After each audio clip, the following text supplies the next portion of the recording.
দোস্ত লোনা তুই আর আমি মিলে ইন্ডিয়া থেকে ঘুরে আসি। আজ পর্যন্ত কোনোদিন ঢাকার বাইরে গেলাম না, আর তুই আমার ইন্ডিয়া যেতে সাতটাছোস। আর তাছাড়া ইন্ডিয়া গেলে তো হিন্দিতে কথা কইতে হবে সবার লাগে, আর নাহলে তো কেউ আমার কথা বুঝবে না।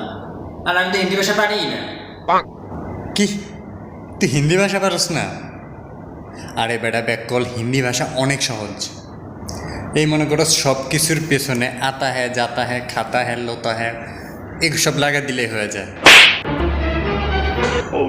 আচ্ছা ঠিক আছে, তুই যখন এতই পারস তাহলে তুই কও দেখি আমি ভাত খাবো এটা হিন্দিতে কি? আমি খাবার খামু এটার হিন্দিতে হয়েছে मैं খানা খাউঙ্গি। কেমনে বুঝবো যে হয়েছে?